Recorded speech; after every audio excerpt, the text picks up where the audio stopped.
ఎంతో దేశభక్తి, జాతీయ జెండా అంటే నాకు ఎంతో గౌరవం. ఈరోజు జరిగిన సంఘటన నాకు చాలా బాధ కలిగిస్తూ ఉంది. 15 ఆగస్టు ప్రోగ్రాంలో ఒక స్కూల్ ప్రోగ్రాంకి వెళ్తూ అనుకోకుండా చూసుకోకుండా ఒక జాతీయ జెండా వేసినటువంటి ముగ్గుని దాటడం జరిగింది. చూసుకోకుండా జరిగిన ఈ పొరపాటుకు నాకు తెలిసిన వెంటనే చాలా చింతించాను, చాలా బాధపడ్డాను. యాదృచ్ఛికంగా జరిగినప్పటికీ ఈ పొరపాటు నాకు చాలా మనస్తాపానికి గురి చేసింది. తెలుగు జాతిని, దేశ ప్రజలను క్షమించవలసిందిగా నేను కోరుతున్నాను.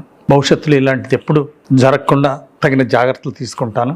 అంతేకాదు దేశ ప్రతిష్ట పెంచే విధంగా, అలాగే జెండా గౌరవాన్ని పెంచే విధంగా ఎల్లప్పుడూ అంకిత భావంతో ఉంటానని, దేశ గౌరవం పెరిగే విధంగా కృషి చేస్తానని దేవుని సాక్షిగా ప్రమాణం చేస్తున్నాను. అలాగే నేను రాజకీయ ప్రత్యర్థులు కోరేది ఒకటే, దురదృష్టవశాత్తు జరిగిన ఈ సంఘటనకి ప్రజలందరినీ క్షమించమని నేను కోరుతున్నాను.